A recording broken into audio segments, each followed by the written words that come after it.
দীঘার জগন্নাথ মন্দিরের পাল্টা কি এবার নন্দীগ্রামের রাম মন্দির? দীঘায় জগন্নাথ দেবের আসলে কি তৈরি হচ্ছে? শুভেন্দু অধিকারীর মন্তব্য নিয়ে এই মুহূর্তে বিতর্ক। আরও রাম মন্দির বানানো হবে এমনটাই জানিয়েছেন শুভেন্দু অধিকারী। বিরোধী দলনেতা বলছেন নন্দীগ্রামে 3.5 বিঘা জমিতে হবে রাম মন্দির। আর এই জায়গা থেকেই প্রশ্ন যে তাহলে কি দীঘার জগন্নাথ মন্দিরের পাল্টা এবার নন্দীগ্রামে রাম মন্দির? কি বলেছেন শুভেন্দু অধিকারী, শুনুন।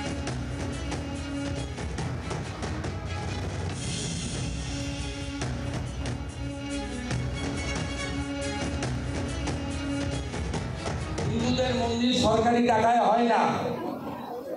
আমরা রাম মন্দির করেছি হিন্দুরা, 3500 কোটি টাকা উঠেছে। আর ওখানে যেটা হয়েছে ওটাতে লেখা আছে পরিষ্কার ভাবে শ্রী জগন্নাথ ধাম কালচারাল সেন্টার। বাংলা করলে এটাই দাঁড়ায় শ্রী জগন্নাথ ধাম সাংস্কৃতিক কেন্দ্র। কিরণ মান্না রয়েছেন টেলিফোন লাইনে। প্রতিনিধি কিরণ, দীঘার জগন্নাথ মন্দির নিয়ে শুভেন্দু অধিকারীর প্রশ্নে ইতিমধ্যেই বিতর্ক শুরু হয়ে গিয়েছে। আর এই জায়গা থেকে আরও একটা প্রশ্ন যে তাহলে কি এবার নন্দীগ্রামে রাম মন্দির হবে? কি জানা যাচ্ছে গোটা বিষয় নিয়ে এখনো পর্যন্ত?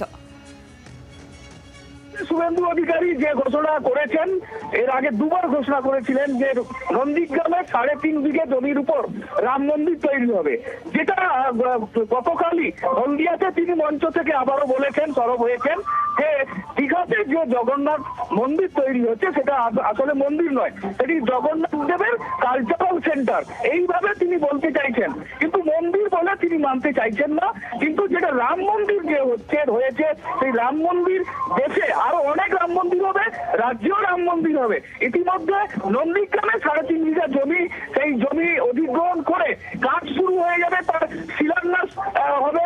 এই কাজ খুব শীঘ্রই হয়ে যাবে এবং যেটা তিনি বলছেন যে সরকারি ভাবে দীঘার জগন্নাথ মন্দির তৈরি করা হচ্ছে, সরকারি টাকায় তৈরি করা নাকি যায় না, যেটা শুভেন্দু অধিকারী অভিযোগ করছেন বারে বারে। কিন্তু হিন্দুরা এতটা দুর্বল নয় যে সরকারি টাকাকে নিতে হবে বা রাম মন্দির বা কোনো মন্দির করতে পারবে না, এই অভিযোগে সরব হয়েছেন। যে কারণে হিন্দুদের চাঁদা করে হিন্দু সারা দেশের যেমন অযোধ্যায় রাম মন্দির হয়েছে তেমনি নন্দীগ্রামেও হিন্দুদের চাঁদায় রাম মন্দির তৈরি হবে। তার জমি অধিগ্রহণ হয়ে গেছে, শিলান্যাস করে সেই কাজ ইতিমধ্যেই শুরু হয়ে যাবে, এমনটাই শুভেন্দু অধিকারী জানিয়েছেন। আজকে নন্দীগ্রামে বাংলার আওয়াজ, বাঙালির আবেগ, জি 24 ঘন্টা।